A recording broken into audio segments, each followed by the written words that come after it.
দর্শক, কপালে থাকলে নাকি এভাবে আসে। দেখুন, এই লোকটা বন্যার পানিতে এখানে ব্রিজের নিচে একটা জাল খ্যাপলা দিয়েছে। এই জালে এত পরিমাণ মাছ উঠবে, এই লোকটা একা একা তুলতে পারবে না, আরেকজন লোক আসবে হেল্প করতে। তারপরেও কিন্তু হিমশিম খেয়ে যাবে তুলতে, পুরো নৌকাটায় লোড হয়ে যাবে। দেখুন এত বেশি মাছ উঠেছে।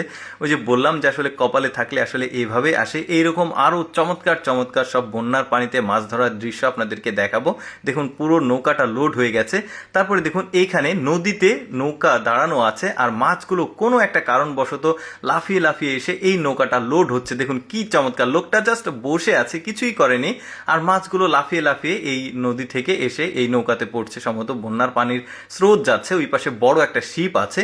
কি চমৎকার দৃশ্য! দেখুন আপনি থাকলে কি করতেন? মাছগুলো অবশ্যই কুড়াতেন, আমিও তাই করতাম। দেখুন চমৎকার দৃশ্যগুলো দেখুন, মাছগুলো একদমই লাফিয়ে লাফিয়ে এসে পুরো নৌকাটা লোড হচ্ছে।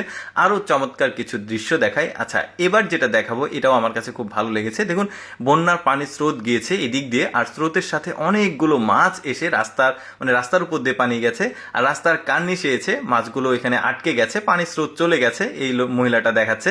তারপরে দেখুন পুকুর বা নদী নালা শুকানোর পর একদম খাড়ি নামে একটা জায়গা থাকে, পুকুরের ঠিক মাছ বরাবর বা সাইডে কোথাও থাকে, ওর মধ্যে প্রচুর এই যে মাগুর মাছ, তারপরে শিং মাছ, এগুলো লুকিয়ে থাকে, আর এই খাড়ি থেকে এই জেলেরা এইভাবে মাছ ধরে। কি দারুণ দৃশ্য! দেখুন যারা গ্রামের মানুষ তারা কিন্তু জানে যে বিভিন্ন খাড়ি থাকে, সেগুলোর মধ্যে এইভাবে শিং মাছ, কই মাছ, মাগুর মাছ লুকিয়ে থাকে।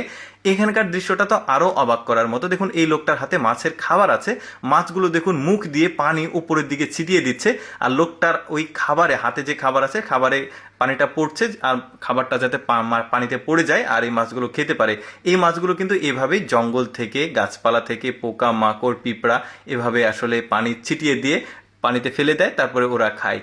কি দারুণ! দেখুন দৃশ্যটা আমার কাছে খুব ভালো লেগেছে। তারপর দেখুন এখানেও কিন্তু বন্যার পানি এসেছে, রাস্তা দিয়ে পানিটা যাচ্ছে, খাল বিল পুকুর থেকে মাছগুলো উঠে এসেছে। দেখুন সবগুলো এসে ম্যানহোলের ঢাকনার কাছে এসে জড়ো হয়ে যাচ্ছে। কি চমৎকার দৃশ্য!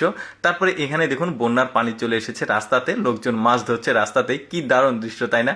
এই যে দেখুন বড় একটা মাছ পেয়েছে, লোকটা খুব আনন্দিত মাছটা নিয়ে, অনেকেই দেখছে। তারপরে দেখুন এখানেও বন্যার পানির স্রোত যাচ্ছে, আর ব্রিজের এখানে একটা নেট জাল দিয়েছে এই লোকটা। দেখুন একটুখানি দিতেই জালটা একদম ভরে যাবে মাছে। দেখতে কি দারুণ লাগছে! দেখুন একসাথে অনেকগুলো ছোট ছোট মাছ, বাট অনেক।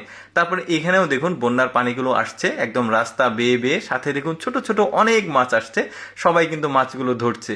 কি দারুণ লাগছে দেখতে! দেখুন তারপরে এই দৃশ্যটাও আমার কাছে বেশ চমৎকার লেগেছে। বন্যার পানির স্রোত যাচ্ছে ব্রিজ দিয়ে, মাছগুলো লাফিয়ে লাফিয়ে ওই পাশে যাওয়ার চেষ্টা করছে কিন্তু পারছে না। দর্শক, কেমন লাগলো আজকের এই বন্যার পানিতে মাছ ধরার দৃশ্যগুলো? অবশ্যই কমেন্ট করে জানাবেন। এইরকম ভিডিও প্রতিদিন দেখতে আমাদের পেজটি ফলো রাখুন।